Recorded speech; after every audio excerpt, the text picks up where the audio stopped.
built up Kabuki Strength. It's got to be sort of gut-wrenching to build something and then to have it no longer. I'm really proud of what I accomplished there. Nothing can take what I did there. What makes you maybe not like fearful? I have fear. Is there a level of shame that I may experience from going, hey, I'm a failure? I think you learned some of that through powerlifting. I've been trained to deal with this. Shit happens. Life is hard. I'm in that moment right now in life, in the pit. I'm here. I've got some stuff to deal with. It's going to be brutal, and it's going to be brutal for a while. My electrician at my house, he like, every once in a while he'll zap himself. He's like, it ain't that bad. Yeah, he it get is. used to it. It's not bad. No, it is that bad. No, it's not. Dude, I can't even do a tens See, unit. it's people like you. It's people like you that just do wild shit. Like, shock yourself here and there. It feels kind of good sometimes. I watched my dad do it like 1,000 times, and he's like, as he's working on something. I'm like, dude, just we can go shut this off. Like, The breaker's way over there. It's not that bad. I see him all the time. Like, you got shocked again? He's like, yeah. I was like, he seems like you kind of like it. He's like, yeah, maybe. It's like a little bit of caffeine for you guys, you know? Yeah. Y'all look crazy. Chris Duffin, world record holder in a squat at one point in a 220-pound weight class. What did you do? 1,000-pound squat for a triple? Yes, I did. Yeah, I did Triple? do a triple. And then you did 1,000-pound deadlift for 2? I like to call it a triple just because it's like easy. Like, I did 1,000 pounds for both for a triple, you know? But no, it wasn't a triple. Like 2.75 reps. 2.75, pretty. You nailed right on the money. Like, that was exactly it. Like, if you measured it, 2.75. Yeah. Wow. You did all that stuff, invented tons of products. Yeah. And, you've been a friend for a long time, and we've been kind of on this journey, I think, together in some ways, because I think both of us, sort of recognized there was so much more to strength than we originally thought. We thought strength was bench, squat, deadlift, and then we started learning weird stuff about the feet and biomechanics and all these different things. And I was mentioning in the gym that you did the hand-foot glove thing to me forever ago. And I know nowadays you have your own shoe. Yep, I do. And boot. Shoe and boot.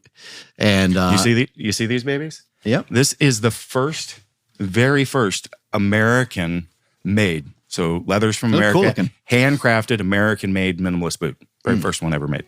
Damn. Well, not that boot itself. Yeah. With it.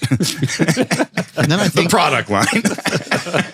and then I think you like built your own home and stuff too, or like, and you're always tinkering on your trucks and your cars and have you always been like kind of mechanically inclined like that? Well, I do have a couple engineering degrees. But that doesn't always mean that someone knows how to build it doesn't. shit. I'm actually not really an engineer as much as pre-planning as more of a creative. It took me a long time to realize that. Mm-hmm. I remember, what was it? God, not 20 years ago, but a long time ago, I made these things, the super lifts. Mm-hmm. And they were fairly intricate. You had one, and I remember I had some friends, engineers, like, hey, I'm making 4 of these. Can you come give me a hand help making them? And they're like, where are the plans? I'm like, well, it's right here in my head. We just go out and I got to build it, and then you do what I do. And they're like, where are the plans? How can you do this with no print? And I'm like, it's right here, I like to do the same thing with vehicles and whatnot. So yeah, when I first visited your gym in, what was it, Oregon? Is that where you were at the time? yes. When I first visited your gym, he had hydraulics on the back of the bench press, and then you push like a button, I think, or you push something with your foot. There was a pedal, and it would move the uprights up and down for like when each individual person, would go and do their lift. Oh, that's dope. That way it was like set up perfectly. The super lift was something that it was a mono lift that you could adjust to all different kinds of heights, and you could bench press out of it, and you could do other exercises out of it rather than just a squat. Yeah. Yeah, well, back in the geared benching days, like, people were doing, 1,000 pounds, 800 pounds, you did it. Mm-hmm. And changing between, the guys would be over there and somebody'd like blow their bicep, like. Oh my God. Like trying to get set up. So yeah, I made the auto bench, which you just press a button and it goes up and down no matter what the weight was. So, but yeah, I'd consider myself more of an artist, I guess. So, the house project was a fun one. They told me I couldn't do it. I had my excavator, been on the job for 30 years, my contractor, 30 years. I'm like, this is what we're going to build. and because there's no room on my. We all three of us have to turn in our man cards while Chris Duffin's in the house. I think. I just like creating things. Like I can't. It's a compulsion. I can't not create around me. But I live kind of almost on a cliff. Like it's like big hill, and I wanted to have a shop. And my wife says, we're not moving so you can have a shop. Like, this is plain and simple. I moved to the United States for you. I'm not moving to bumfuck, Oregon, so that, this is a nice neighborhood. I like it. You figure it out. And I'm like, but I can't. She's like, yeah, you can. I'm like, fine. Yes, I can.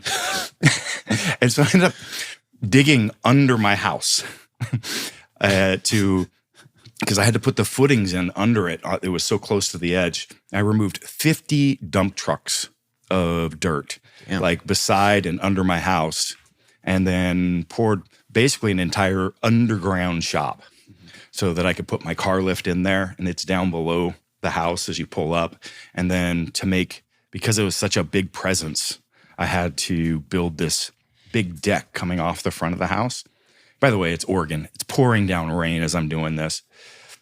Gravel driveway, but I welded up this 40-foot long, 30-foot high steel structure and then erected the whole thing up into place and then got up there, welding it up. I think there's like 40 million views on the Instagram video of me doing that. You're like throwing a piece of wood or something, like throwing something, right? I think so. Wow. So, but it came out, it looks gorgeous. It's a piece of art, like that's why I like creating stuff. Yes.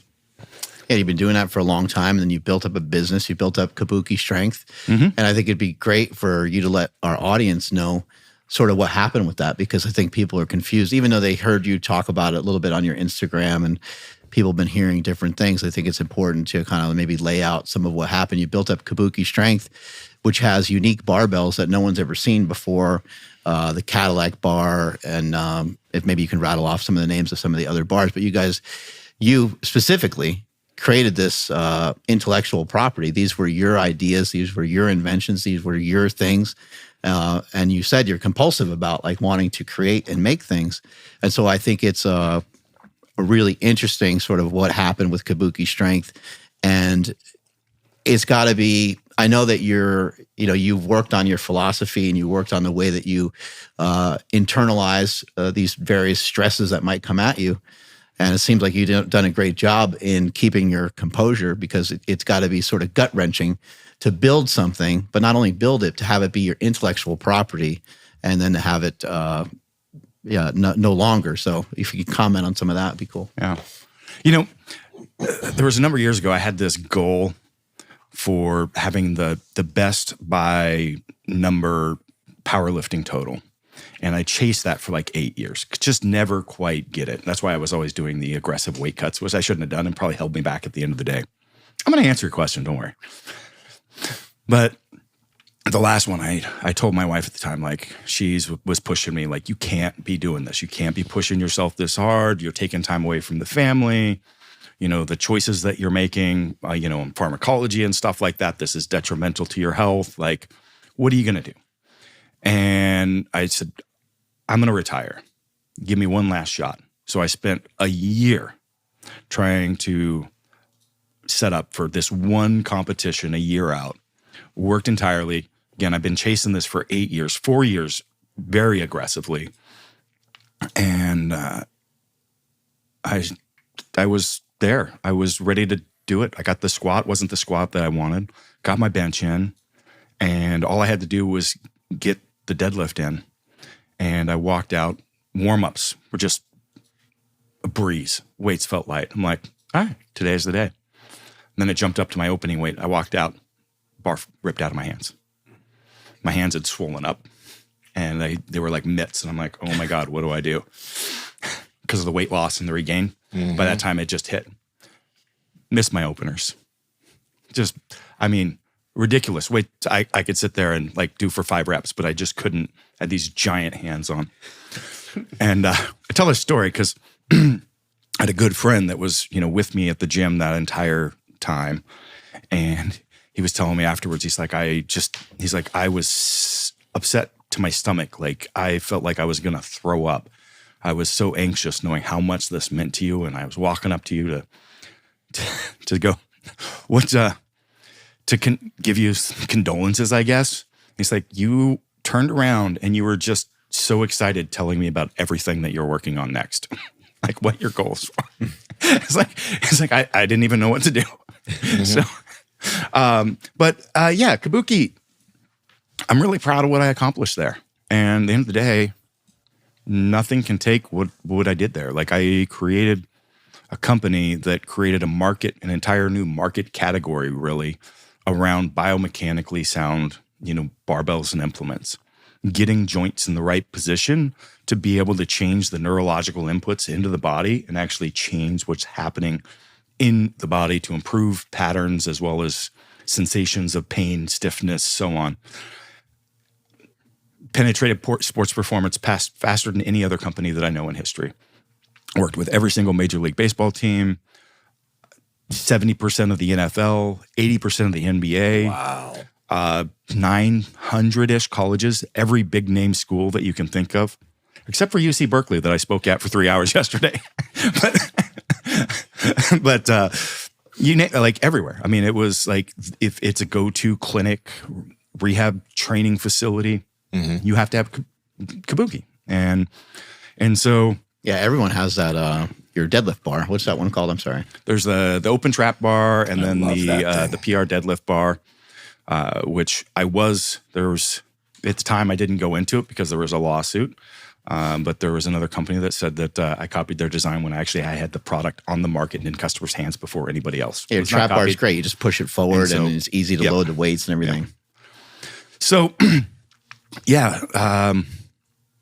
Long and short is I created a company that I tried to manage and run in an ethical manner, paying livable wages in the area that I live, which is in the Pacific Northwest, which is a really great place. It's a little expensive. Taxes are a little high, labor's high, all that sort of stuff. And I created amazing products that I'm proud of, and nobody can take that from me. But I ran and created an ethical company and did that until it worked. Until it didn't work anymore.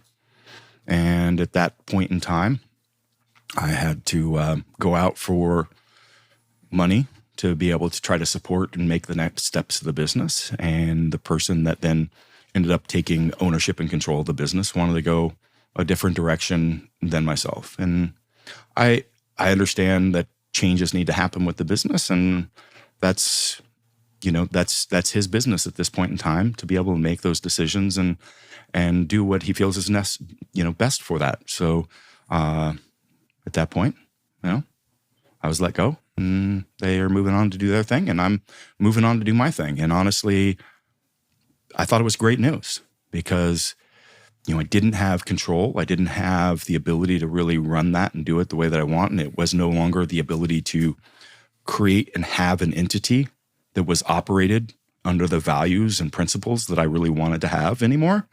So not being part of that is the best possible thing that could happen. Yeah. Just a clean break of ties to go, you know what? It's time for me to go chase what I want to do next. And I really think that what I have on my plate right now, I can impact the fitness community, the strength and development community more so than I have with anything that I've done to date. And so I'm really excited about that. I was showing you guys a little bit of some of that earlier. It's really fascinating stuff. Wild. And yeah, I want to do things the way that I want to do them under the values. Like, to me, you have to look at, like, internally, like spending a lot of time looking at what you want and why you want it, and understanding like your guiding principles and your values. And when you have that, that becomes your lens for the world. Not those rose-colored lenses you've got on, but that it's your intentions. It's like, and you've got to use that as your filter for your choices. And so, yeah, I'm excited to go pursue that with the next pieces right now. So does that answer those questions for you? Absolutely. What do you think allows you to not have fear? Because I think, I would imagine owning the business, you must have had some sort of income from the business, and then you're fired, basically, right? And then, so what makes you maybe not like fearful? Because sometimes people would be scared to have to kind of make that change. You just feel like you have so much more inside you to offer. I have fear. We all have fear. Anybody that says they don't have fear is just a liar or they're Bad shit crazy. and having no fear is really stupid. You need fear is a signal, and it's a very important signal. It's there for a reason, and you need to respect fear. The problem with fear is that it shuts down it creates these blinders. You're so focused on this scarcity approach, like trying to save and not lose. So that would have been me trying to do everything that I could to try to save and stay in position and secure the job. Is there some like it creates this limitations. So you have to respect fear for what it is. And I tell this story a lot of times around when I was 6 years old. It's the opening for my book. And it's really a lot of lessons that Can you name drop the book? Yes. The Eagle and the Dragon. Really amazing autobiography. Check it out. Bestseller. It's been a while since I did it, but 6 years old, I was taught how to capture and handle live rattlesnakes. And you might wonder why. It's in the book, but I grew up homeless in the wilderness dealing with all sorts of stuff. So I have this rattlesnake in my hand, and it's wrapping around my arm. And its head, is right between my fingers. And you can just feel the coldness, on your arm, and looking into that eye. Its intentions at that time is like the only thing is to strike and kill you. And if I had no fear, I would be dead. If I didn't respect the fact that the slightest mistake and I'm going to be dead. But at the same time, if I let fear overpower me, I'm going to be dead because I'm going to lock up. I'm going to freeze. I'm not going to go through all the steps and things that I know that I've learned to be able to control and manage that situation and also see like what the opportunities and where I can move from with that. So I really hate the no fear mentality. I loved Tony Blauer's no fear, K-N-O fear, no fear.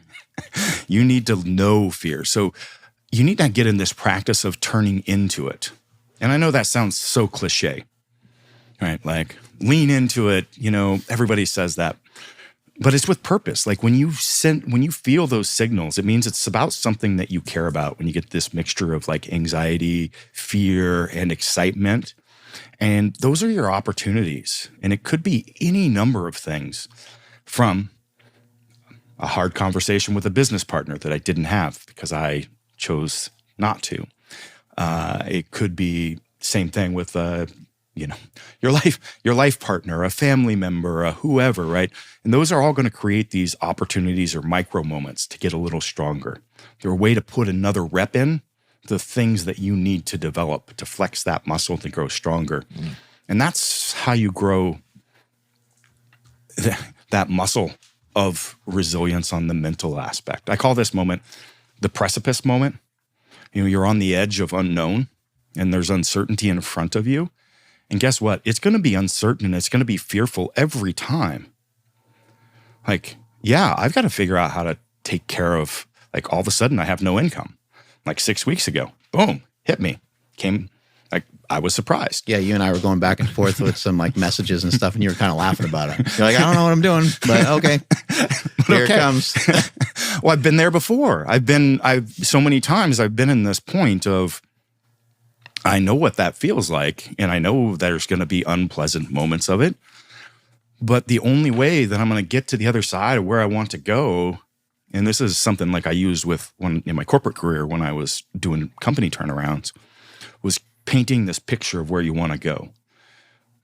Really helping people one-on-one understand and connect with this. I mean, you got to paint this, visceral thing that they're going to have a reaction to and know how they fit into. And that's how you create organizational change, is to get them to buy into that and realize the pain is greater than the gain. So we're going to take this step, and it's going to be a little scary. And then when you do that, that's your opportunity to learn. Because when you take that step, you're going to be, oh, what am I doing? Oh my God. I call that the plunge. And that is, in the free fall, but while you're figuring that out. And when you have that, you're going to have a lot of emotions, like it's a whirlwind running around you. And that's your time for that introspection.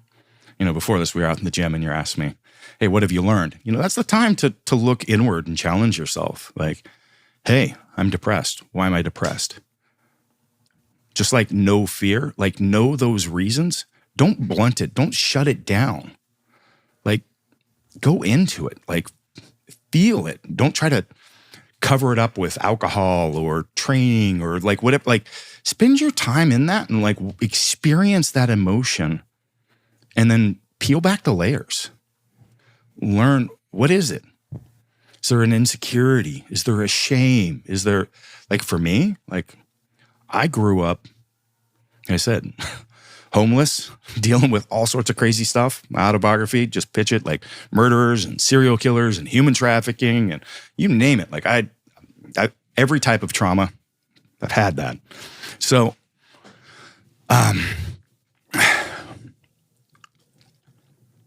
is there a level of shame that I may experience from going, hey, I'm a failure. I'm not going to be able to take care of my family. They're going to be in a position that I'm going to put them in an environment similar to maybe what I grew up in. Like those are like, if I understand those, it helps me understand myself so much better in realizing, how unfounded maybe those things are or my reaction to those. So I don't have an emotional reaction and I can actually step back to this logical thing with this snake in my hand and go, I've been trained to deal with this. If I hold the snake right here, he can't strike. And if I set him down, we're going to cut it right at this spot. And I captured it with this forked stick that I carried so that I could pin it right behind the head and pick it up. And now I'm going to cut it in a spot right behind the venom sac so that it can't bite itself and inject, venom into the meat because we're going to eat the meat later and we're going to separate that and make sure the venom doesn't get into the meat by, cutting the sac as well. Now we're going to be able to skin it and sell that skin for some money that we need because I'm living in a tree fort right now. So, money's good. And we're going to have dinner tonight. These are all great things. Right? I need to be able to logically take those steps and get to that point. And so we have to separate that out. So you have to spend the time. And the biggest thing from that, I said earlier, was understanding your values. Like as you're meditating into it and experiencing like those things those uncomfortable feelings and learning about yourself and what those drivers are, this is your greatest opportunity every single time that you take that precipice, that step off into the unknown and you're in that plunge moment. It's one of the best times to really challenge yourself and challenge your values. Challenge who you are to better understand what those values are so you can create a life that expresses those values, that lives those values.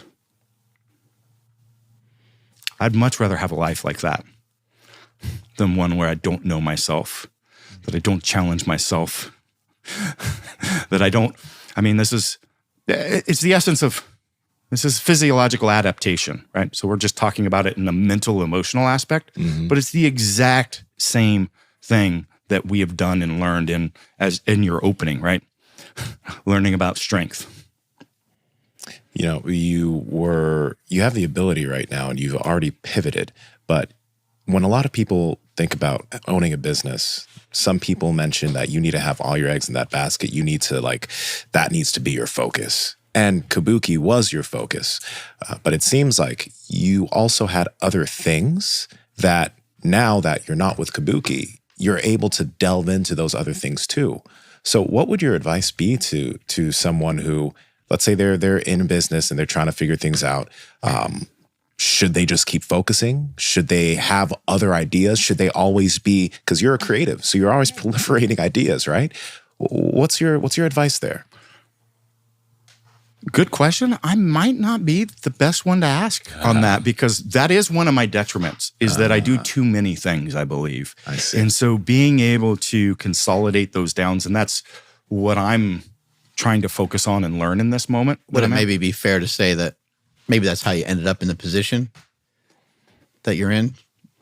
Because of other interests and because of that kind of mindset of wanting to always create and just having like tons of ideas kind of not overwhelm you, but tons of ideas that you get super excited about? I think that's a good question and a good place to, maybe arrive at logically, but I would say that that's not the case in this. I think that that's one of the things that hurt us was the fact that we were a company known for innovation, and it was a company. So it's understanding in a business, it's understanding what your flywheel is.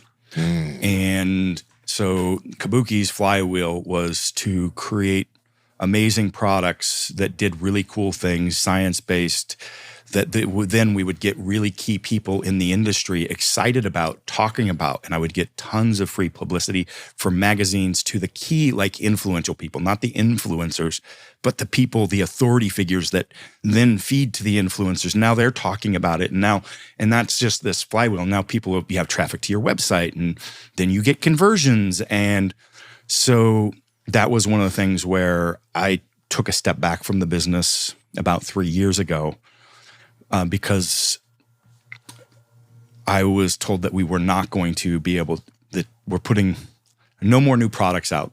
And I said, this is a major failing point, that it's going to kill us as an organization if we have a big dead spot, because it's going to kill our flywheel. So my issue in that was not dealing with that challenging conversation with my partners, my team at that time. I've been silenced too, by the way. You just have too many ideas, and eventually people are like, whoa, logistically, we can't ship that. We can't do that. We can't make that. And you're like, what the fuck? I don't care. You really do need to pare that down. I just want to make it, God damn it. Yes. And so good question. It just happens to be not what drove that situation. It was almost a little bit of the opposite. Now, if I'd done too much, it would have been, and that's where but really things need to be done to make the company successful from an operation standpoint that need to be done to support that, because that was the company's flywheel. So then there was a 4-year period of no new products, no new hype, nobody's talking about it. That was what created the momentum. And so I actually redesigned almost all the portfolio before leaving. So created new patents, got the patents filed, loaded all the drawings. I just happened to be, I finished that up, the day before I was let go. So, now back to your question. Can you repeat it? Because I forgot it already.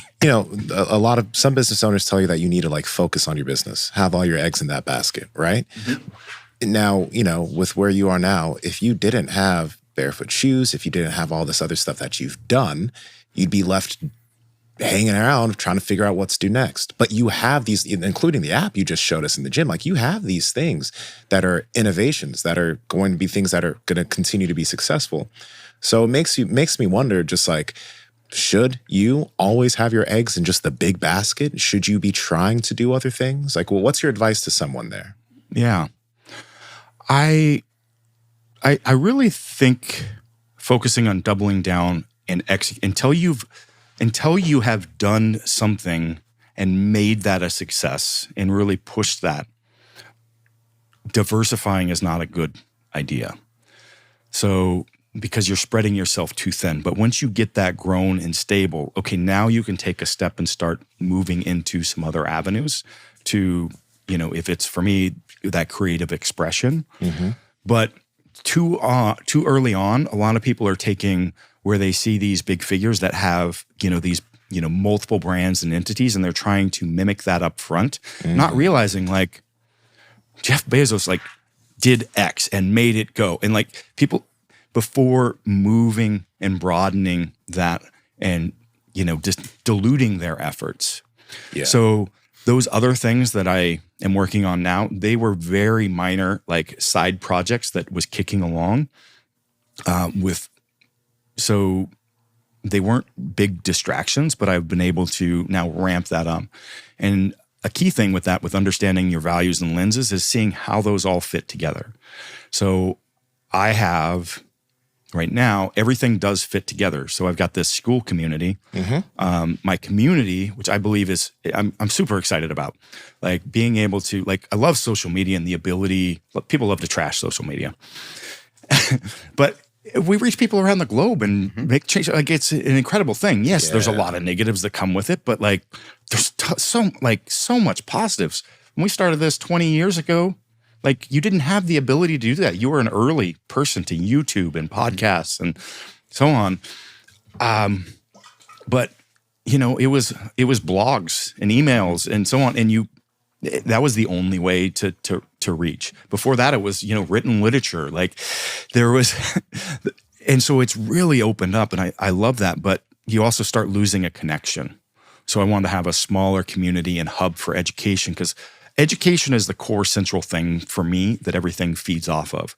So this education around adaptation and human physiology, like, that's my core. Kabuki was a way of being able to do that through providing implements that take away the need for coaching to get people in better technique and alleviate that, right? But that's where, like, the app is. The app is going to be able to manage people's fatigue, coach them, get them in better positions. We've got so much use of technology there that no one else is doing, that to me is way more scalable, that somebody doesn't have to go buy $5,000 worth of bars. They can get an app for $30 a month. I can reach so many more people with that. So like in my community, it's still like the same education is still there around human movement, the principles of loaded movement. And I've added education on peptides. A lot of people may not know it, but I've been in the peptide space actually almost 20 years. I did it long before I got into, so when we talk about me being a natty back in the day, well, I wasn't. I was using peptides back then because I'm like, it's not gear. So there wasn't a lot of them back, you know, in the early 2000s, mind you. But I've been in natty enough. I've been dealing, you know, and you know, that's how, like, ramping up the physiological adaptations. And interestingly enough, like my thought process around a lot of that equipment design, the supplementation, all of that fit into the same pathways. They're different ways, like using a flywheel and Q-bells and stuff like that was all about being able to provide a certain stimulus that would upregulate receptors that would then fit with, like, high levels of nitrates, which would then fit with peptides. And like when I did rehab protocols, like, let's say, well, one of the people I can speak about is Travis Rogers, detached both his quads. And he was in a wheelchair, had to learn to walk again. In 12 weeks, he was deadlifting 700 pounds and totaling 2136. So that's impossible if you ask anyone. Standard of care is 50% of people never return to, you know, return to play without stiffness, without limited mobility. Returning to walking at 6 months is normal. Like, getting to a point of, you know, back to normal at 2 years is considered good. Yeah. 12 weeks at, like, what, 0.001% of the population for strength. That was, and he used all of those, he used, you know, my products and supplementation and peptide protocols, all in this realm of how it all fits together. So everything that I've been working follows these same principles, but now I'm taking it from that point and the peptide side. So for me, it's all about this physiological amplification. How can I ramp up those effects? And so those are a couple things that I'm working on. Those are my big projects, is the app, as well as making peptides more accessible. So peptides are mostly, like, the good ones are injectable. And so I'm formulating an oral and transdermal peptide line right now. And so that is something that will be coming out. So those, but the hub for all that is the education, is the school platform. So this is, I'm trying to be way better about this, at getting everything distilled and so that people can see the connection, because I think that's an area, is not seeing how the different entities actually worked together and how it was one part of a similar system. Gotcha. I think you learned some of that through powerlifting, because especially like geared powerlifting where you're wearing like knee wraps and stuff. There's like a particular knee wrap for a particular set. There's a particular pair of briefs for a particular set. There's like all these little things, like your certain shoes for certain lifts. And there's just a lot of particulars to lifting heavy weights that maybe people don't always understand. And also powerlifting, I think one of the huge values of powerlifting is how much time it takes. It requires a lot of time. That's why a lot of people don't like to do it. Yeah. I think that's why a lot of people fall off with it, because it's like you just kind of sit around and rest for 6, 8, 10 minutes in between your sets a lot of times. And I think people are more anxious and they want to get after it. They don't feel like that's a workout. But powerlifting, it takes a tremendous amount of time, not only within the workout, but within the weeks and months and years and decades it takes to build strength. So in some of your story, I can't help but kind of think like there's a lot of parallels to powerlifting. Well, let's get back to Nsima's question again about the advice for the business owners as well. I said, like, you've got to go all in and create something. The big lesson there, so there's lessons you got to learn. I call that one the precipice, being able to recognize those moments, even the micro moments. So think about it in microcycles and macro cycles. You've got the big cycles in life, and then you've got these smaller cycles, right? And you've got the plunge, and you've got this moment I call the pit. That is when you're in the shit. Like I'm assuming we're not a clean podcast, right? No. So you're there. You know, you've gone through the plunge and you're like in the shit. Like I got to get through this. Like it's a brutal moment in life. I'm gonna get to the question, but I think this is really relevant that I really want to hit home, because when we're dealing with those moments in life, and we all go there, like it doesn't, like life comes at you. Life comes at you. Like if you don't purposely take those steps, they're going to happen to you. Loved ones are going to die. People are going to get sick. Jobs are going to get lost. Shit fucking happens. Life is hard. And when you're in one of those moments, just recognizing, acknowledging, it's a 3-step process. Like acknowledge, I'm in that moment right now in life. I'm in the pit. That is incredibly powerful. Just giving yourself the space to go, I'm here. I've got some stuff to deal with. It's going to be brutal, and it's going to be brutal for a while. And then the second piece of that is to celebrate it. Yes. Nice. I'm glad you're smiling. Mm-hmm. You need to celebrate it, because it's like life is, for me, I view life as like an action, book in front of you.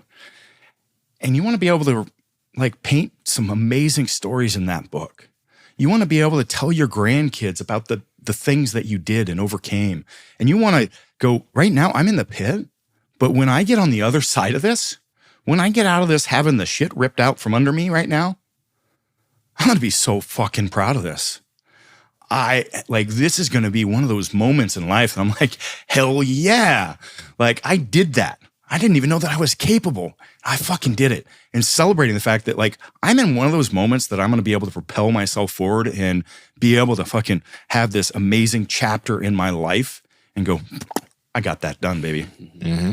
And then the last step of that is like now leveraging it, because you want to shorten your period in the pit. You don't want to spend a lot of time down there. So using the fact that like I care because it bothers me. Like I'm in the pit. There's a reason that I'm having this reaction. It's something important that I resolve this and get out of this. So it's going to bring about the absolute best in my performance. It's going to bring my A game. So ACL, not an ACL injury, but I just say that to make it stick. Acknowledge, celebrate, leverage, and minimize that time. But the big thing is where we spend most of our life is in the pull. Is in that climb to the peak, where we're now using the tools of prior, experiences through this, the skills that we've developed, and just putting in the freaking time. And that time is when you're going to discover the things, like if you get instant, you win the lottery or things just happen to go your way and you get this sudden success, you don't have the opportunity of all the things that you could trip over, all the obstacles and how you're going to react. you want to just like focus on the prize. Like, oh, there's that peak. Like, that's the wind shiny object. And then you trip on this fucking rock. Like, what you need to do is not look at the prize. Every now and again, glance up, make sure you're heading. Is that aligned with where I want to be, my values, my North Star? But put your head down. Put your head down. Look at the next step in front of you, one step at a time. And make sure that you're finding those things, doing the hard work, learning those micro lessons along the way. Because you could also think about it as rowing a boat. You've got to have both oars like moving at the same time. One side is those strengths, that power that you develop, that power, that background. And the other is those values, right? If any one of those or either one of these, you're not strength, you're not aligned with your values, you're going to end up off course. So just one at a time, putting in the time and learning the lessons along the way. Because like I said, if it was instant success, life's still going to come at you and hit you some point in time. You're going to get pushed. Not everything is a choice to step off that precipice. Sometimes you're pushed. And if you're not ready, it's just a downward decline, just like not flexing that muscle. If you don't train, what happens? What happens the moment we stop training? Atrophy. And to drive it home, I'm not talking like ethereal and out there. Like, this is not just the human condition. This is the essence of life itself. Jay Shetty covers it really well in the story about trees in the biodome. Have you guys heard that? No. So I can't remember when they started doing the biodomes, 70s or 80s. And the trees they put in there after 10 years, they just fall over, dead. Like, and the scientists are trying to figure it out. Like, is it the fertilizer that we're using? Is it something going on with the air filtration? Is it the soil? Like, what is the problem? They keep changing variables. What's happening? Trees falling down. Well, what it was, there was no wind hammering against the tree, going, build those roots strong and deep, grab into the ground. There's no rain, there's no sleet hitting it, going, let's stiffen up that outer surface, make strong bark and resilient and build it. Like, I fucking love it. This is that. So it's the essence of fucking life. I'm not like, this isn't Duffin theory. When I'm talking about physiological adaptation, I've basically, by the way, I painted this. What is it? It's the precipice, and then the plunge, and then the pit, and then the pull, then you got the peak, and then a little bit of plateau to take your time and recover and do the self-care, and then you need to step into it again. It's a nice, beautiful little square root syndrome. It's the same fucking thing that we do for training. It took me 25 damn years of leadership training and, working with teams and personal, like, to come up with that. I call it the 6 Ps. So... Dude, that trees in the biodome thing is actually quite beautiful. Is it not? It's the tree gets large, it looks big, but it's faced literally no resistance. And it's just actually weak. It's weak and it dies early. Jesus. Wow. It's the essence of life. If we don't have struggle, if we don't have something to push against, I know this message is striking home with you, Mark. Like, this is a lot of what you say all the time, right? But, it's where you're going to find that little tree growing out the crack, in the ground. Actually, the old gym at Kabuki, we had this little tree. I think it got named by the gym, but it was the crack in the concrete wall. It just like, they got cut a bunch of times, kept growing back. And finally it was the pet tree. After we moved out, one of the members went back and took it. And now it's growing in the new gym. So, oh, nice. That tree got a little bit of the peptides that were floating around or something like that, probably. You need a little amplification, man. That's right. For years on this podcast, we've been talking about the benefit of barefoot shoes. And these are the shoes I used to use back in 2017, 2018. My old Metcons. They are flat, but they're not very wide and they're very stiff and they don't move. That's why we've been partnering with and we've been using Vivo barefoot shoes. These are the Modus Strength shoe because not only are they wide, I have wide ass feet and so do we here on the podcast, especially as our feet have gotten stronger, but they're flexible. So when you're doing certain movements, like let's say you're doing jumping or you're doing split squats or you're doing movements where your toes need to flex and move, your feet are able to do that and perform in this shoe, allowing them to get stronger over time. And obviously, They're flexible. So your foot's allowed to be a foot. And when you're doing all types of exercise, your feet will get stronger, improving your ability to move. Andrew, how can they get their hands on these? Yes, head to vivobarefoot.com/powerproject and enter the code that you see on screen to save 20% off your entire order. Again, that's at vivobarefoot.com/powerproject. Links in the description as well as the podcast show notes. What you got over there, Andrew? So, I mean, is it as blatantly obvious as, all right, this path over here is kind of the one that people are recommending you take? You know, this starts from like, you know, elementary school, right? Yep. You know, get the job, do the college, or go college, get the job. Over here, that path, it's a little rocky over here. Not many people go this way. As I've moved through life, and again, even in the gym too, doing the slightly harder thing usually has the better outcome. But with what you've gone through and everything you've experienced, has that ever backfired where you're like, oh shit, I bit off way more than I could chew? What the heck was I thinking in doing that? Yes and yes.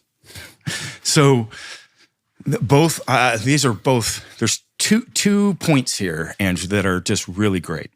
So one is, if you choose with intent to make those choices, to walk that path, you're probably not always going to work out. I'm going to go, I've felt that stirring in my gut, that mixture, that anxiety, and it was about like going back to school. And it was about starting a job. It was about starting a company. It was about whatever that was about for you. Not all those are going to work out. But in the end, making those choices, so you don't get to say, fucking Duffin told me, and I took this leap, and I started this, and then the economy took a shit, my company, like, fuck you, man. You ruined my life. But being intentful with those choices is going to work out in the long run, because you're going to know what that failure feels like. You're going to know, like, oh, I'm not a failure. So, like, this is a good point with, like, Kabuki and that happening. Like, that wasn't me failing. Nothing has changed what I did, what I accomplished, the skills that I have, the abilities, the future that I have. Like, none of that changes. So that's how taking those fear blinders off. What are the insecurities? Like, people are going to think this or think that. Like, I'm totally open. I'm not spinning the picture to something that it's not. Like, you know, I did some great things. I failed at some things. Here I am. That's fine. I have no problem saying that. And unfortunately, that is a problem when we talk about social media. I'm going to get back to this, but in this world of like, hey, we're going to put up like the highlight reels and fake it till you make it and show all the, you know, the winner's pose and do all, you know, that is like, that just permeates the world today. And it permeates social media, it permeates entrepreneurs. Like, that's the message that you're supposed to, so many people put forward. And that's not reality, as I've talked about. Life is fucking hard. That's real. But if you're putting that forward, people can't connect with you.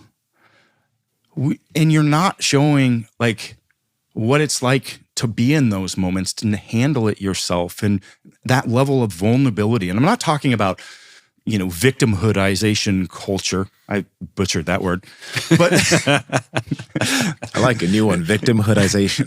Victimhoodization culture. I'm not talking about like, oh, I've had it worse than anybody else. That's not what I'm up here saying by any means, or even in my book. Like, it's all about the lessons that I can share with the things that I've gone through, but showing that it's okay to go through that. You're going to come out. You're going to be okay. You can figure out a path, and being able to showcase that and connect. And people will, when you say, you know what, I'm going here, they're going to believe you because you've been open and honest about all those other things. And that is one of the negative things that I hate with social media, is this showing this, everything's got to be this beautiful, perfect, and not showing the hardship with life, the things that we all can actually connect on, the things that we can all actually grow on, and so back to what you said, though, around the other course. So this is, and I've said it a few times, being intentional with the choices to pursue this, because so much, in my opinion, those things are driven by biological mechanisms early in our life when you're those precipice moments. So you're getting out of high school, you're ready to go out on your own, like getting, establishing yourself and making that move. Like that is certainly something that is mixed with anxiety and excitement, but our drivers like get us to do that. To finding a partner, making the choice to have kids, to like all these things. There's like these primal biological drivers that really force people to get through those moments as a natural, entity, as a human being. But that is when we see after those biological drivers, so many people just stagnate. Like nothing changes. The next 30 years, it's mediocrity. It's putting on weight, sitting in front of the TV. It's just like how many people, like now we live in a world that's a lot less people because of the environment and the people that we surround ourselves with. But that is the majority of the populace that lives those lives of quiet desperation and never pushing themselves and getting to this point where they're on their deathbed going, God, I wish I woulda, coulda. And that is scary to me. That's way more scary than failing at a business proposition or making the wrong shift in a career or diving into a relationship. And you know what? It wasn't the one that didn't work out. I've been through a divorce too, during the course of our time together. And I would much rather live a life of passion and chasing and pushing that edge of my limitations so that I can peek over that edge and see what I'm made of, see who I really am. Yeah, I remember, pretty vividly having a conversation with you. We were driving to super training, I think. Yep. And we were talking about the job that you had at that time. And I was kind of trying to encourage you to basically tell them to shove it. Yep. And I just kind of remember and literally the CEO of the company called me while we were on that call too. Yeah. On that drive. Right. And I remember, saying to you, I was like, you just broke the all-time world record in the squat in the 220 weight class. Like you squatted more weight than anybody in the history of the world. I think you could figure out the next steps. And you were just like, man, I think maybe you're right. Maybe it's better than getting yelled at for whatever the fuck you did. It was taking the days off to come down and see you. There you go. Chris, you also mentioned something that's in the gym since we're talking about business. Like when it comes to the people you do business with, right? Because there's a lot of people, I have friends that where they're interested in starting something, right? And people don't want to go it alone. What is the advice for the people that you put yourself in business with? What do you need to pay attention to? Because you want things to go on forever, right? You want things to be successful, but pitfalls. Yeah. Yeah, I've definitely experienced those. The conversation was around recognizing personality traits. And I know for myself as someone that has the experiences of growing up in trauma-bonded situations. Mm-hmm. So this is me doing a lot of reflection and work on myself, that I am, as such, often drawn to narcissistic people, narcissistic personalities, which is not what a lot of people think. A narcissist isn't someone with a lot of ego. It's actually someone with a large lack of an ego. And with that comes a lot of insecurities. And so that has really been a big learning experience for myself, is being able to identify, those people that seem to gravitate towards me based on my background. It's really easy to kind of latch on and get as much out of you as possible. But things that you do, just being yourself, at least for me, because of, we all have insecurities. Every single one of us. Mm-hmm. We all have insecurities. We all have a level of narcissism. We all have a level of self-doubt. We all have a level of, we're all on some spectrum of this, right? But I'm pretty comfortable in who I am and what I do. And just that seems to bring out the worst in those individuals, where it triggers those insecurities in those folks. And that can end up being very toxic and damaging in the long run. So those have been really something I've had to really identify this last year, or the last couple years, in learning that and being able to see those traits in people around me and really being honest with myself. And it's been really rough in last year, because in the course of like losing my business, I also lost my mother. And I lost 5 other family members in 5 months following that. It's been really, really challenging. I literally was in the hospital for a panic attack while I'd spent the last 2 months trying to, salvage Kabuki. I was back and forth driving 5 hours over the mountain in care with my mother,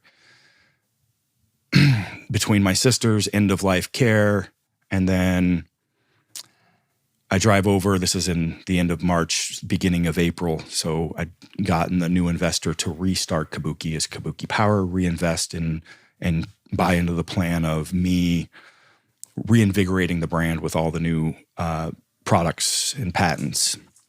And I drove out to see my mom, and she died 45 minutes later in my arms. And then I drove back the next day and let go of 50 employees at Kabuki. And then was able to rehire them, for the rest of the year, up until September. So in experiences, those emotions and losses, but also realizing that a lot of my life and the trauma that I experienced was also part of being raised in an environment with some of that, and why I'm drawn to that. And it's really hard to kind of deal with and process, and it's taken me a long time. But that reflection has given me a great ability to see, and that's why I said it's such an important thing to do that meditative work, and whether it's with a therapist, with yourself, so on, but spending that time to really understand yourself versus just shunting and blunting a lot of these emotions that we're often taught to. I went on a little bit of a tangent there and overshared, but whatever. I'm curious. Man, there's so much there, and I know we're probably going to shift, but when you mentioned the lack of an ego, what did you mean by that specifically when you were talking about the narcissism? So a lot of times narcissists are associated with having a big ego, when in fact they have a very small ego. And so that they're constantly looking for fulfillment by others. And that is, so they may be because they don't have it. They don't in themselves. They have a lack of other people. Yeah, exactly. Yeah. Okay. So it's the opposite of what you see projected. Gotcha. I think something important for people to think about, anyone that's looking to start a business. So insecurities, be aware of people, and they're not going to show it to you. They're going to show the opposite. Okay. I think anybody that's looking to start a business, starting it is one thing, getting it going is another, but there will be an end to it at some point. Like everything, your family pet, unfortunately, family members, like nothing and no one is forever. And I'm not saying don't get yourself attached to it, because like loving stuff and loving things and loving people is a wonderful thing. But I think it's a good understanding of that. Anything that's going on right now, anything that's going good, anything that's going bad, it could all be done tomorrow. Like that just happens. And specifically when you're starting a business, when you're going to start a business with another person, that just brings in a whole other level of complication, basically no matter who it is. They say like the number one way for an entrepreneur to lose half his money is to get married. Because that marriage can end in divorce.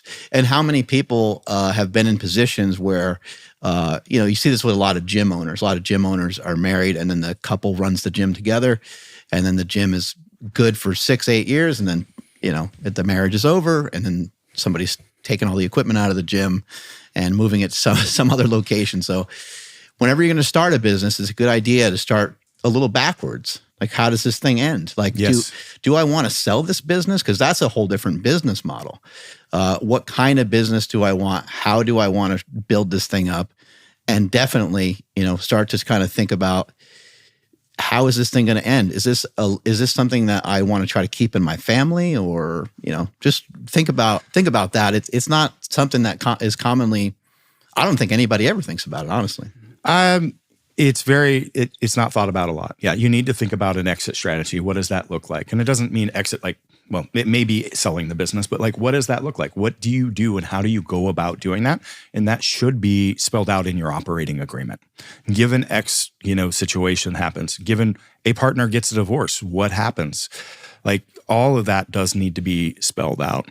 And then from, the point that I was going on was around the personalities, is just really doing the diligence of, understanding. Well, you're never going to understand someone else, but going beyond, the superficial side of, what a person is projecting, and getting a better idea of who a person really is and how they respond in challenging moments. It seems like it's also, really valuable, with back to kind of Nsima's question, which I think we could do a whole show on just that question alone, because he did mention that you had other things going on. So it's easier transition, and I also think that. And I've got some amazing partners with my other ventures, and I've been with them great. for a long time. Yeah. And I think it's important, though, for people to understand, you built yourself into somebody. You built yourself into somebody that is a person with incredible amount of knowledge. And you have knowledge in a bunch of different areas, but you are known for your knowledge of strength training equipment, movement, those types of things. Had you not gone all in on powerlifting the way that you did, you would have never really learned all these things. You wouldn't have been tinkering around, and same with myself, coming up with a slingshot and different things. We enjoy the stuff so much, we love it so much, that we think about all these different angles and all these different movements and all these different ways to train. And so while somebody, they might be confused on sort of how to start a business or how to do some of these things, I think there's many ways to start one, but I think, in my opinion, one of the best ways to do it is to become a material expert in something. Yes. And then it allows you to monetize from there. So that gets, back to Nsima's question, right? Like, how do you, like, there's a million things. Like, you've just got to learn what it's like to go all in and just like do the work and go through the experience and develop that expertise. And just, like I said, spend the time with your head down. Like, as you were chasing that stuff early on, like, you weren't chasing it to be where you're staying. You had no idea that you would be doing what you're doing right here, right now. That would probably look really crazy looking back 20 years from now to where you are. But you walked that process and learned along the way. And I said, most of life is, on that whole perspective of just putting in the time, one step in front of the next. All you need to do is make sure that every step is aligned with your values, right? Because you don't know exactly where that's what it's going to look like when you get there. But you do know that if I'm taking a step, I'm going somewhere. And as long as it's aligned with those values, it's right. Because if you focus on how fast you're running, or you could be going, left, right. If you're someone that's taking supplements or vitamins or anything to help move the needle in terms of your health, how do you know you really need them? And the reason why I'm asking you, how do you know, is because many people don't know their levels of their testosterone, their vitamin D, all these other labs like their thyroid, and they're taking these supplements to help them function at peak performance.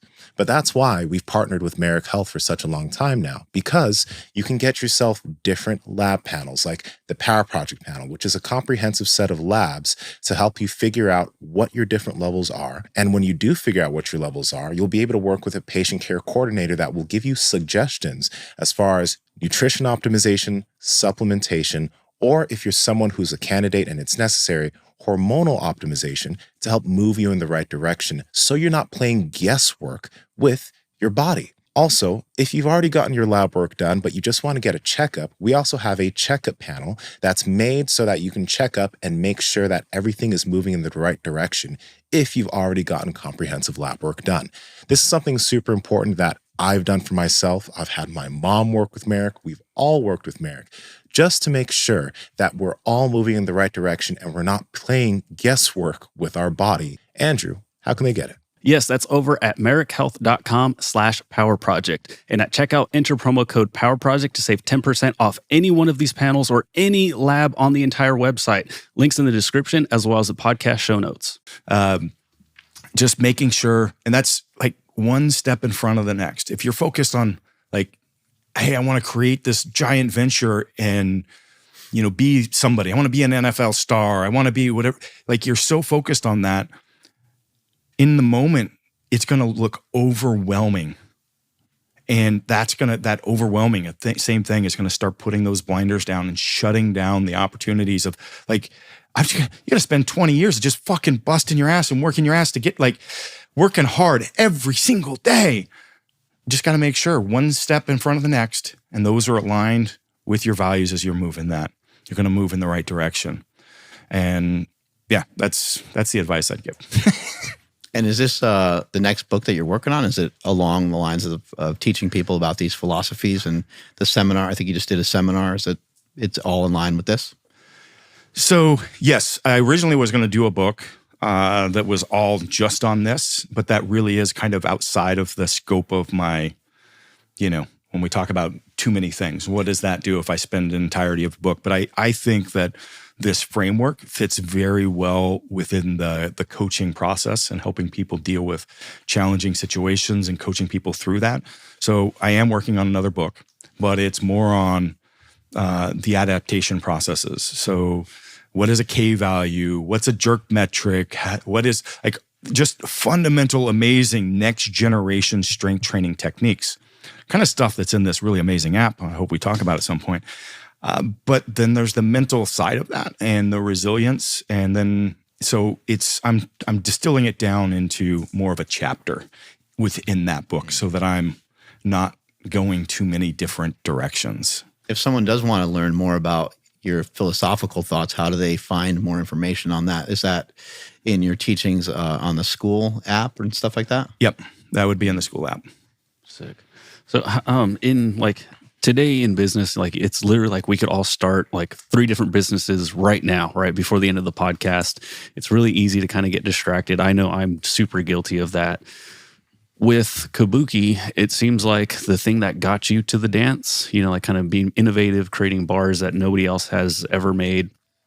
How long can you continue to do that thing? Because it seemed like once someone else got involved, it kind of slowed that down a little bit. Maybe I misunderstood that. But it seems like, I don't know, you can't do the same thing forever, but it was working, right? You're kind of getting out of the pit. Something worked. Can you just keep doing the same thing over and over? Or do you need to like pivot here and there to maybe times change or whatever it is? But can you just continue doing the thing that got you to the dance to keep pushing you forward? I think that you always need to continually evolve in some fashion or another, right? That doesn't mean moving on from that thing. They can continue to move on. The Power Project is something that has evolved from, through the years as well, but it's still at its base similar. But, everything evolves in some fashion. So that could have continued to move on. Yes. Like I said, I covered some missteps that I had made in the years prior. For me, a lot of that was not having the money and to invest in the patents and protecting the IPs. So there became very competitive, and the market changes. And as the market changes, there's things that I would have done that, could be done different with the business, making metal products in America, and doing so in the Northwest. Those are challenging things, but those are all things that can be worked around. But staying exactly the same, getting stagnated, I think has never worked in history in any manner. Every civilization evolves. Every company evolves. Like everything has to. So you do need to be changing with the times. Adaptability is important, and that's a big piece of that framework that I'm talking about is how to be adaptable, because you can't just stay. It's the same biodome principle again, right? Like we have to be able to be flexible and adaptable to change. And that adaptability is resilience. Yeah. Because my biggest concern with like any path that I do choose to go down, like I want to become the best at that thing, whatever it is. Yes. Teaching people how to podcast. I want to be the authority figure. I want to be the subject expert. I do have concern though, if like, oh, you're still doing that thing, right? Like you're still doing the podcast thing. It's only been, a handful of years, but again, because there's so many avenues of where that could be, and don't get so caught up in what it's going to be, because you can't imagine what the environment around you is going to be, what the customer needs are going to be, but doing just what you're doing. Like my value is being the best. Like I want to be a bastion of excellence. All right, that's one value. What are some of the other ones? Now, is the work that I'm doing aligned with that? Okay, and just keep pushing that, and you're going to find that as long as you adapt to that, like you keep but your values will shift a bit over time as well. So being aware of that, but don't try to plan some strategy too far out there. Honestly, like you need to strategize in the moment, and the coming months. And have an idea of some different paths in the future, but you don't know which branch of the future that you're going to end up on. But you know who you are, and that path is the one that you want to walk. Yeah, and you keep using terms that I've been using a lot lately. You keep mentioning the North Star, and that's kind of like my thing too. Is like, okay, I know what that end goal kind of looks like. I don't know; it's like a little foggy, right? Like because I can't see through the fog right now through the clouds, but I see what that can be. But I don't know what the heck it's going to look like actually until I, again, take off. Yeah. So good practice that I like to have is just people walking through identifying the words that they have affinity with. John Berardi's got a really great book, Changemaker. In that, right in the middle, there's this big, I like to use chart of words. But, for me, like competition, being able to, and I use that, it doesn't have to be like in actual competition with myself, to be able to challenge myself is a core value. Being able to have creative expression is a core value. Having meaningful connections, community could be my family. It could be a lot of things that I define, right? That is a core value. You should have somewhere in the neighborhood of 5 to 7. And if you can distill that down to this trifecta of 3, it could be even more powerful. And having that as your lens, these are your intentions. This is what you think about your values as. Let's talk about being an entrepreneur for a minute.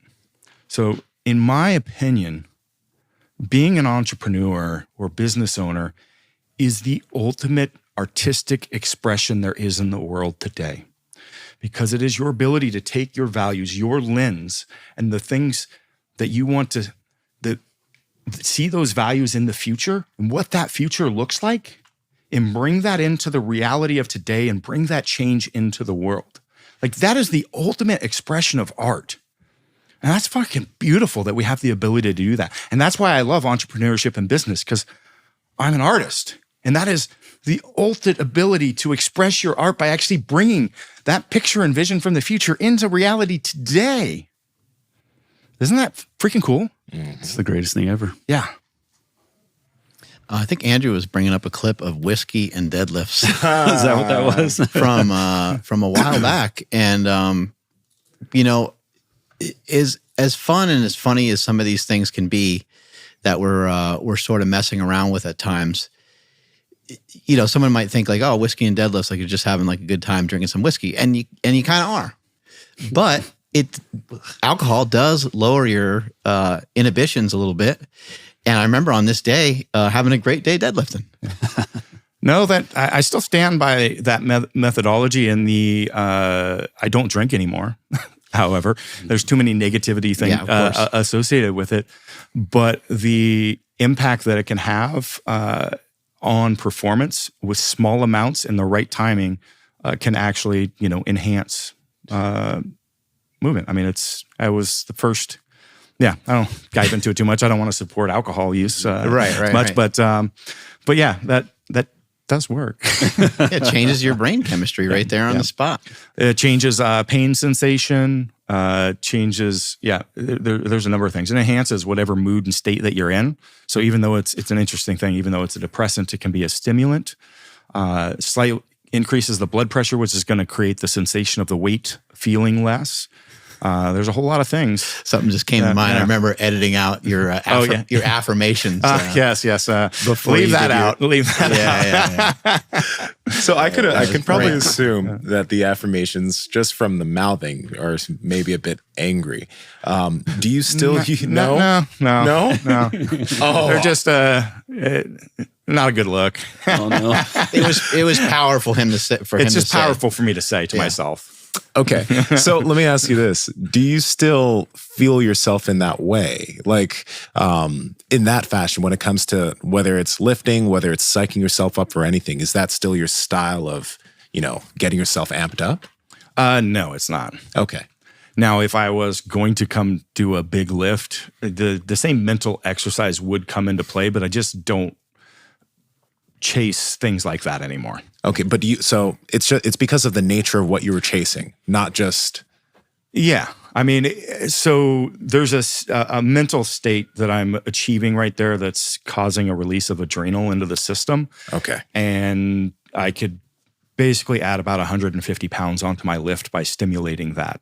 Now, it does leave me very, very depleted, and you'll often see me like crying after I do a big lift, and you can't do it that often as well. Fuck, man, I've had that happen before. It's hard to recover from that. It is. You're like, I did that on bench, and I still have to deadlift. So you're like, half dead. Yeah. And so through meditation, I learned how to cue that reaction, which is, those things you hear about with a mother lifting a car, so on. Yeah. It's not quite that dramatic, but it's pretty intense, and you can feel it just like course through your whole body. Hair stands on end. Like it's a very short thing. And so that's what I use during the course of like my grand goals, training for the 1,000-pound squat, deadlift, and a shot of alcohol would also, help me get into that mental state. Gotcha. But I didn't use a lot of like other stuff that people used. I've never used ammonia, things like that. I never needed to, because I was able to access that state. And there's just a matter of like different ways to cue yourself, and it would change over time. Yeah, right there. You're explaining about like bracing the core and a lot of the things like that, which I think, at that time, there wasn't really a lot of people talking about how to brace yourself for a lift in a particular way. There was you, there was Starrett, myself. We were talking about like, screwing your feet into the floor. I think you called it rooting, maybe, right? Yeah. And kind of, connecting yourself to the floor as strongly as you can. And there was a lot of cool ideas and concepts, I think, at that time that you were exploring and sharing with people. Yeah. Being able to handle the stresses of your day, the stress of exercise, and being able to stick to your nutrition plan takes good rest and good quality sleep the night before. And if your mouth is opening during sleep, or if you're snoring, well, your sleep quality is compromised. That's why we partnered with the best mouth tape in the game, Hostage Tape. If you have a beard, it's going to stay on. If you have a CPAP, it's going to stay on. This tape is not going to fall off your mouth like most other tapes do when you're asleep. And to enhance the way you breathe through your nose, they also have nose strips. Head over to hostagetape.com/powerproject, where you can get a 3-month supply of Hostage Tape for only 65 cents a night. On top of that, you're going to receive a free pack of nose strips as well as a bedside tin. Again, that's at hostagetape.com/powerproject. Links in the description as well as the podcast show notes. Tell us a little bit more about your app. Yeah, I'm super excited about it. Like, this is a project that goes way back, almost as early as like us getting to know each other, where I started using velocity to understand readiness. So instead of, and I think it's more common, people do that now, they have the tools, but at the time, 15 plus years ago, speed training was done to be faster. It was just measuring speed, trying to be faster, instead of actually knowing what our readiness is and being able to map that. And so I really pioneered that, and then ended up consulting most of the VBT companies over the last, 10 years. And then one of those VBT companies had a really, really unique IP, which was the ability to use your camera to provide lab-grade measurements. So it was really cheap to put a small puck on a plate instead of having to invest in this product. And they saw the potential of like, hey, this is really great, but it's just telling people velocity.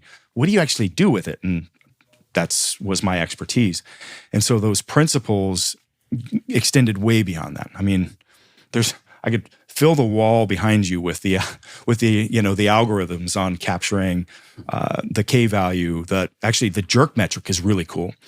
I'm going to get to the app in a minute, but let's talk about the jerk metric. So it's not what you think, Mark. I'm like, I might have done that this morning. So the jerk metric is a physics calculation. It's the change in rate of acceleration. So not acceleration, but the change in rate of acceleration. Or more simply put, the smoothness of movement. So let's just not get fancy. It's jerky or it's smooth. If it's jerky, you're having a lot of change in rate of acceleration. So if we go back to injury mechanisms, injuries are potentiated by hypoxic conditions in the muscle. So where we're not able to clear the acids as fast, the turnover, and that hypoxic conditions then causes some things to happen at a cellular level of release of some enzymes that then create, tension around the myelin sheath of the nerves that move. Sometimes it used to get called as trigger points, and some people probably still call them trigger points, but that is in essence what that is there's been a release in that area. We've got some restriction, and particularly if the nerve is then restricted, it has the potential. Body protects nerves over muscle, and we may end up with a tear or things like that. If not, you've still got inhibited movement. So managing hypoxic conditions, and I would credit Dr. Charlie Weingroff with educating me on the hypoxia conditions. But that's one of the reasons, like when I was chasing Grant goals, I had really long rest periods. Because if you wait like 20 minutes, a lot of that will clear out naturally if that's not the case. And so that would limit, not a great way to train for somebody that's got a job, or that you're trying to develop hypertrophy or any level of endurance or something like that. But when I was chasing those really heavy numbers every week, I had long rest periods just to minimize that, because then that's the leading thing leading to an injury. Well, if we take this back further, the jerk metric tells us as soon as a particular small muscle, stabilizer, prime mover, whatever it is, starts fatiguing out, and you start having a compensatory pattern kick in, which is then going to be, you've got fatigue of a particular muscle that then is potential for creating hypoxic conditions. So we have the lead, so like real time, instead of measuring velocity, in viewing the jerk metric, we have an immediate know that we're past the point and we need to move into another area of training. So being able to use all of this information and algorithms on the science of sports training, on loading, minimum. So the app, get to the app. So the app is freaking wild. So the app, we're doing two things. So one is real-time velocity. So you're a 500-pound squatter, let's say, right? That means you might be 493 one day, 505 the next, so on.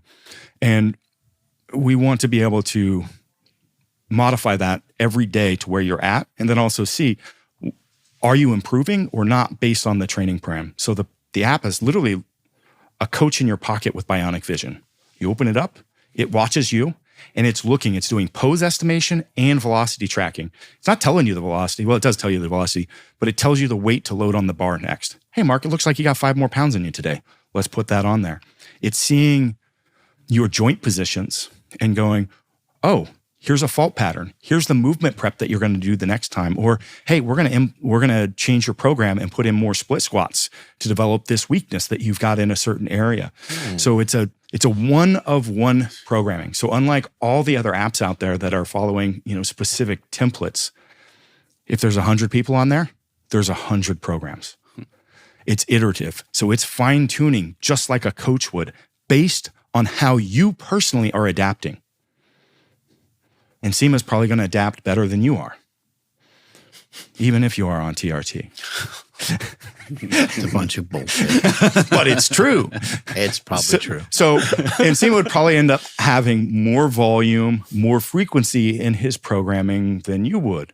There may be differences in the approaches as they're having, because it's going to see what's working for you and what's not. And then we're using AI to insert variables as well, and then seeing what the response is to those variables to continually refine it. It's freaking, it's amazing. So this is 15 years of work from principles, 10 years work of work developing all the algorithms and statistical models for the coaching process. So essentially the process that I use to manage coaching through our system through the years, like that's all built out into this.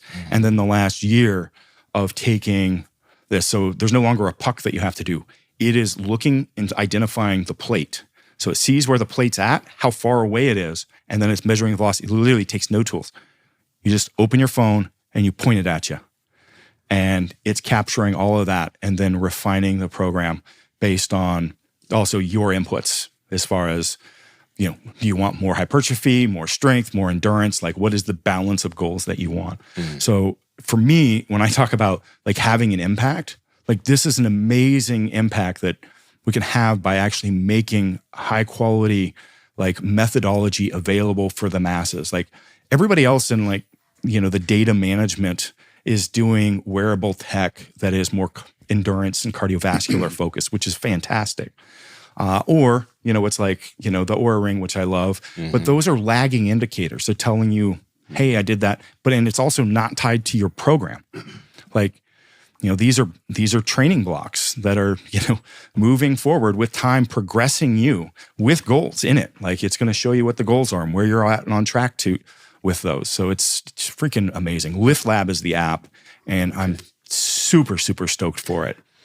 We don't have all the fault patterns broken out yet. So looking at the joint positions and the analysis and plan. So we're building all those still, but it's a tremendous app. I'm just thinking about how it's the integration of like the newest next level sports science integrated with technology, like the technology that's available today. Yeah. I mean, nobody's used like that. The technology has developed that we've got this tool, right? This powerful computer right there with access to cloud AI that we can do the work with this. And we're harnessing that for like, it's incredible. Yeah. I'm just thinking that like I'll have my phone out, the app will be looking at me and it's just like mad at me and frustrated. My form's all off. Looks at Nsima and it's like super complimentive and it's just like hecka nice. Like, dude, you look good today. But as far as like the movements, is it all just like barbell and dumbbell movements? Is there any plans for because functional movements and that sort of thing is like really, really popular right now. Is there any plans for stuff like that? Or can it do that? You can use, so the programming will use machines. You can identify, do I have access to a full gym? Or here's what I do have available. You can input either of those options and it'll work around those parameters. There's not a lot of like pure function. I mean, like there's goblet squats and things like that in there. But it's anything that there's a plate on, it'll also do the velocity. Otherwise, we're using subjective. So you're putting in an RPE in there. Now, we do have a lot of functional movements on the movement preparatory within that. So it'll have a preparatory plan for the day based on your unique needs, and that's going to be in there. Okay. And all the videos that I've done through the years, I've got 1,800 movement videos that are in there. Well, not all 1,800 are in there yet, but so yeah, it does have a functional movement plan portion of that, and that will be self-modified. Yeah. Fucking cool. But it's cool because like I do curls and it's doing, if I put a plate on there, now because I'm weak, I have to put bumper plates so that I can get a full-size plate on there. Now in the future, as we get better and better, the accuracy isn't there yet for the joint positions where I could do that with a tricep press down on a cable machine. It's not going to capture that. So it's going to go off of the subjective number for calculating your stress index. So everything's based around adaptive modulators. So we're calculating all these different, so the jerk metric, K values, all these are different adaptive modulators that we're using in the background. But if I do skull crusher with a plate, that'll also do the objective measures with a velocity and tell you specifically what to load on the bar next. And it's amazingly accurate. Actually, I did it with, I was over at Tom DeLauer's a couple weeks ago, and we were doing overhead pressing, which I suck at. He crushed me. But he's like, oh my God. Because it was like, he's like, this is perfect. Tell him exactly what to put on the bar on his next set. Mm-hmm. So he's natural. Anyway. Why'd you say it like that? He's on keto. Peptides. He's on. You mentioned peptides earlier. Peptides are you've been studying it for a long time, Yeah. and what are some of your thoughts? Like, is there any new or cool peptides, or have you utilized a peptide that you really felt moved the needle for you in some particular way? God, so I do have the most comprehensive healing protocol out there. So my website, chrisduffin.com, I have the whole thing published. This does include like the exercises, supplementation, topicals, peptides. One of the ones in there that a lot of people don't use on the recovery standpoint is GHK-KU, copper. Amazing when it comes to the injection or to the healing process. So a lot of people just stick to the TB 500 and BPC. Again, using IGF in there can be really valuable. Or you could use, peptides that do increase the natural, but reduce IGF systematically. If I was going to use like CJC and ipamorelin, you're going to bump growth hormone. Like those all good things. What does the copper do? So copper's actually. Do you do any red light therapy? Yeah, I'm familiar with the red light, and I understand like copper. Yeah, You need to have Dr. Desai on. He is amazing. How you spell his name? DESAI. All right. So he is leading. He's releasing a book on. He's got a very unique PRP approach where it's patented, where he's taking. Creating scaffolding based on doing liposuction. So he's spinning out, getting the stem cells, and then injecting that into the joints. And he's literally having things regenerate and grow back to the point. Like it's things that— How cool. He's stealing your fat and then using it for something else. Yeah, I know. Anyway, you got to have him on. So red light therapy. Copper. He's really— Copper, yes. So are you familiar with people using methylene blue? Yes. So methylene blue, one of the negatives with methylene blue is the downregulation of nitric oxide, which is, and GHK doesn't do that. GHK is also blue, by the way. Okay. And why that works the same, but I have noticed with using GHK and also some doctors that I know that are into light therapy have noticed that using GHK with red light does the same thing with bumping your HRV values like methylene blue would. So right now I'm playing around with using GHK because we don't have that downregulation of NO. And actually it upregulates it as well as causes, biogenesis. So like that's one of the reasons I really like doing it for the healing is it's going to create new capillaries, going to help with turnover. We've got, it's a vasodilator. So it's actually increasing nitric oxide versus downregulating. So, and what I've seen is it's doing maybe some of the similar effects that methylene blue would, particularly on the cellular mitochondria. So mitochondrial peptides, those are really fascinating. There's a number of new ones. I call it SLU, SLU. Gosh darn it, 332. I might get that wrong. I think that's right. Yeah, really, really fascinating. Anything on the mitochondria improving is going to have a positive impact on our aging, our well-being. Just so much. Another one coming that I don't know that a lot of people have access to would be BAM 15. BAM 15 is really interesting. I love these names. Yeah, aren't they crazy? SLU KK2, BAM 15. But I have, so that portion of my my group is entirely free. And I've got all my articles on the the different peptides protocols. That's one of the things I'll actually call out. Like, here's my experience and my experience with clients that I've worked with through the years. Because like a lot of like the Wolverine protocols, stuff like that. Those are ones that actually I was putting out like behind the scenes 15 years ago that people were then using, sharing. I was sharing with clinicians or different folks in the athletic realm. I can't share a lot of those because of just who they were, and it was a taboo thing at the time. Yeah. But that's where like I can use things like more recent, couple years ago, Travis Rogers let me put his case study on there. So I've got actual case studies of what I've done on there. But peptides are freaking fascinating. So have you had Adil Khan on as well? Yeah, we have. Oh, yeah. Yeah, he was great. Yeah. So I'm doing we're working right now with Enhanced Games over in Dubai. They're doing a clinical trial on peptides for performance. And so Adil and I put together the protocol that's going into the clinical trial. Cool. Wow. Yeah, we had the guy who's starting the whole thing. We had him on the show. The guy who started the Enhanced Games. Yeah, we had him on probably like a year and a half ago, right? Yeah. So yeah, I'm pretty excited to actually have a clinical trial for this stuff. That's really cool. Yeah. I met Adil a couple years ago, and I showed him what I was doing on the peptides front, and he's like, "Oh my God!" He's like, "You know more than all these people." I'm like, "Well, actually, I've been doing it for like 20 years, 19."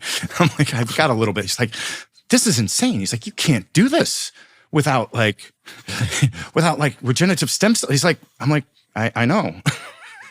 I'm like, "It's pretty crazy what you can accomplish."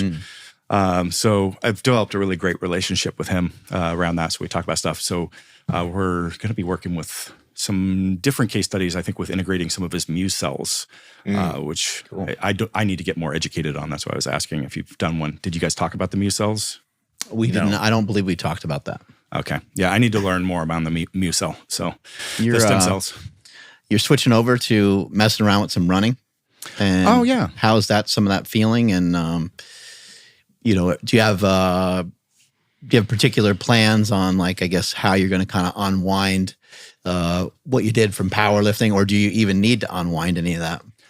So I would say running in the way that you're thinking about it, I'm probably not doing. Like, I'm not running. I did do a 2-mile run with my daughter the other day for a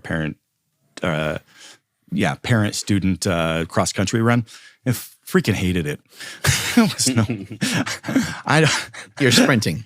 I'm sprinting. A couple 100 yards, I'm good. Yeah. We're out. So But 400 yards is a lot.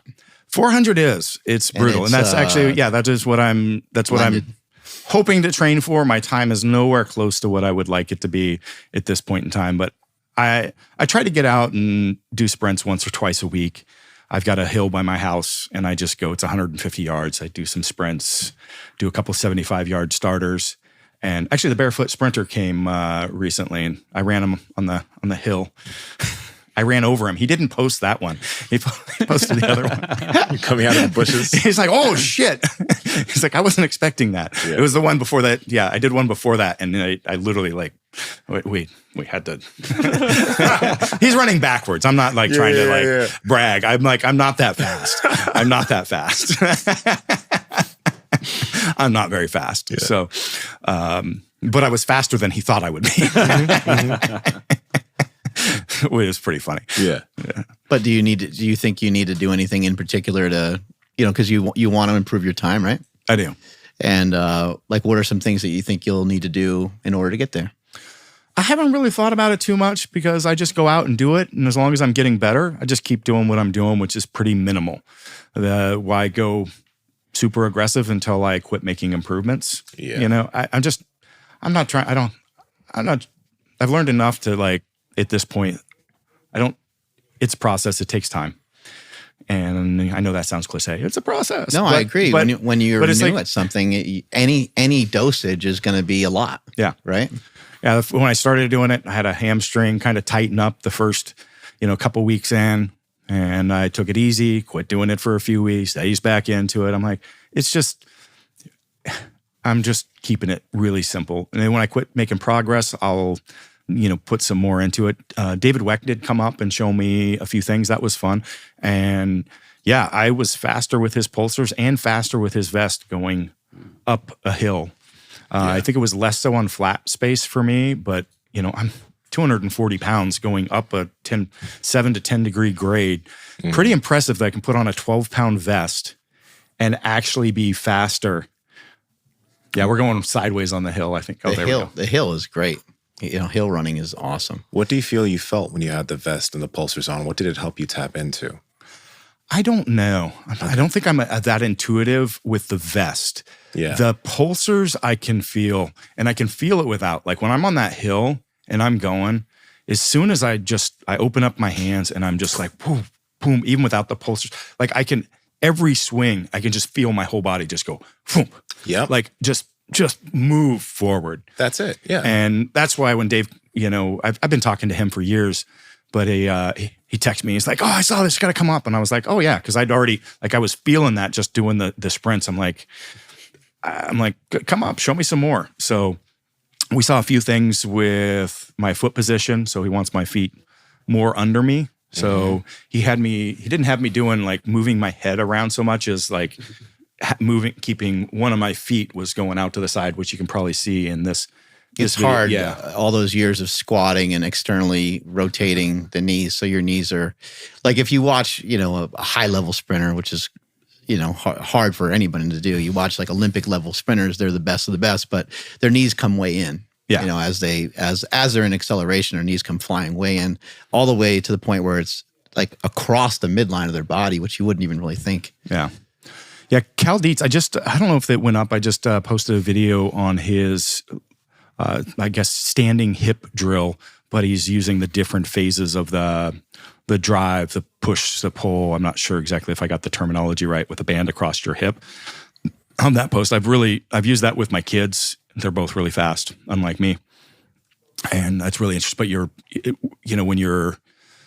when you've got the three different positions, one's internally rotated, one's straight forward, one's externally rotated, and they're just different distances in front of the band. So how far you're driving into it or lagging behind.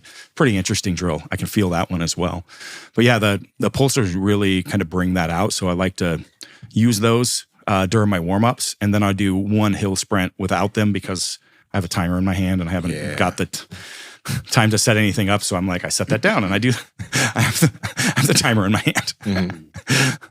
But I think it's teaching some of the right things and making sure it's reinforcing those patterns. Yeah. And I know you're taking it slow, which is good. It's smart. But have you noticed anything about your body changing as you've been implementing more sprinting and running versus what you were doing before? Yeah. My HRV values have come up. My resting heart rate. So I had COVID a bunch of times. And since that, my resting heart rate went up and my HRV went down, and they just hadn't recovered since that time. Wow. So I really was not happy with that. But post sprinting, as soon as I started implementing that, I started getting back to normal. So now I'm back closer to a 15 resting heart rate.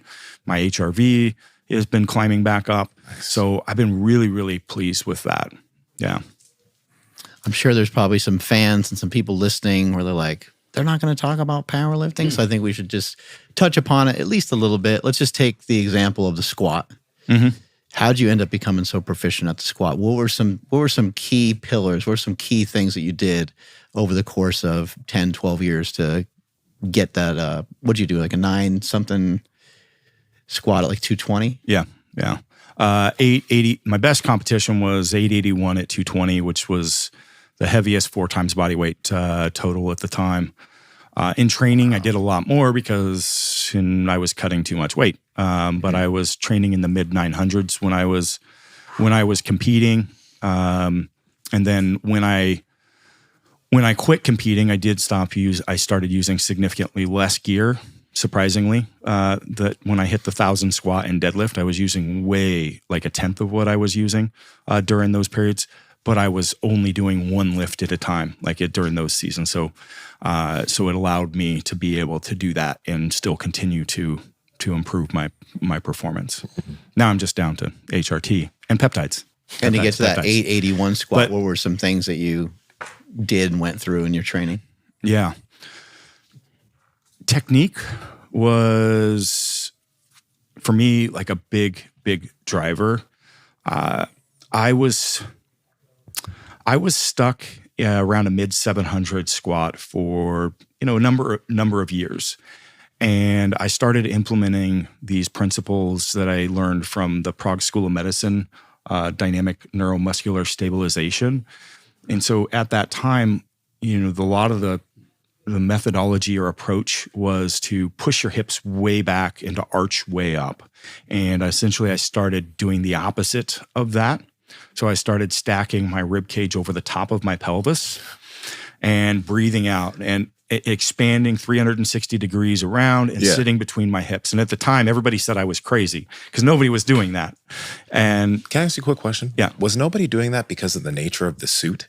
Did the suit make you have to squat, or did the suit make people want to squat in the first way you were mentioning?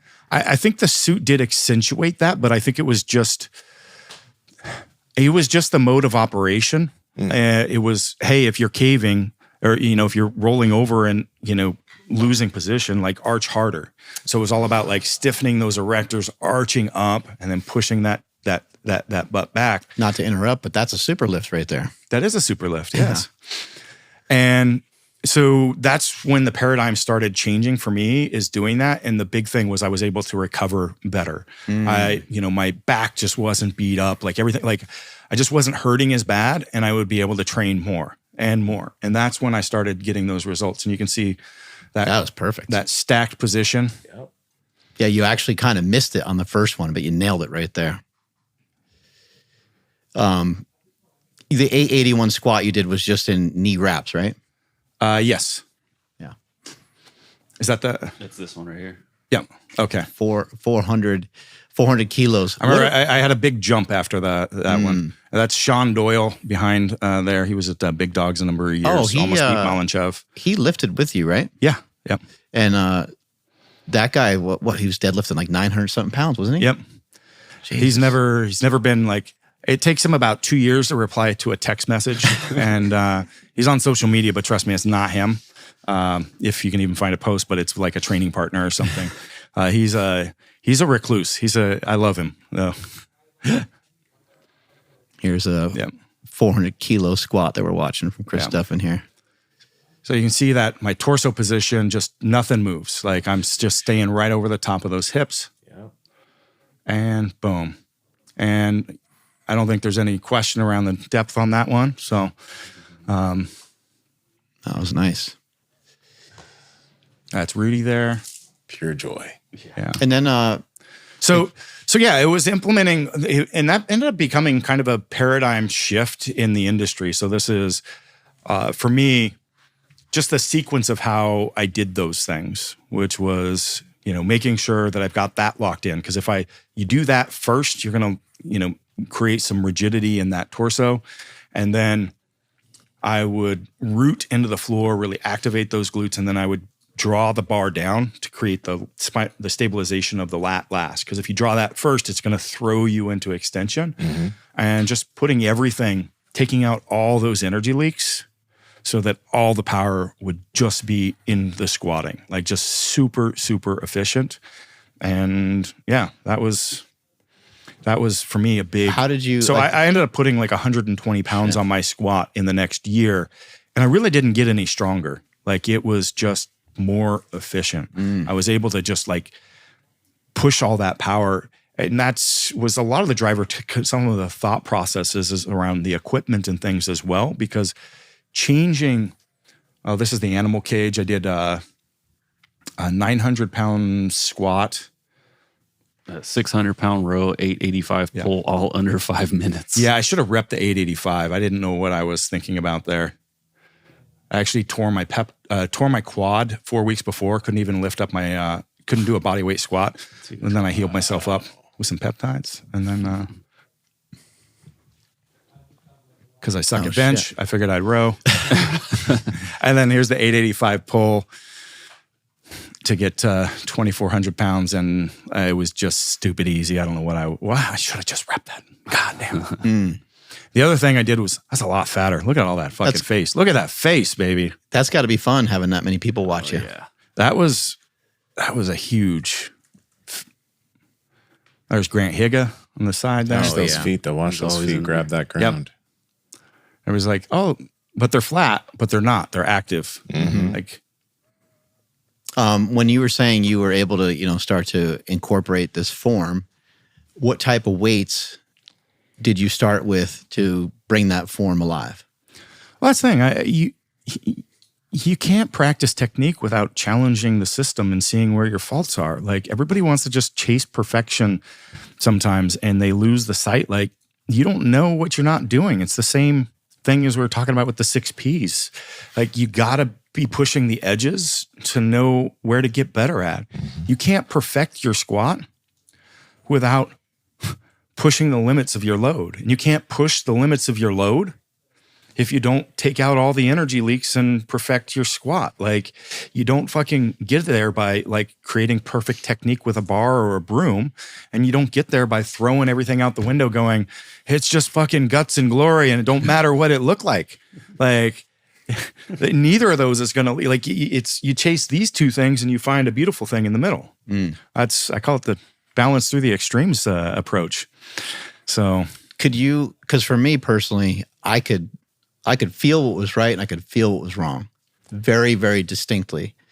I could do a set of 3 and be like, okay, I can add 15 pounds, maybe 30-pound jump, for the next set.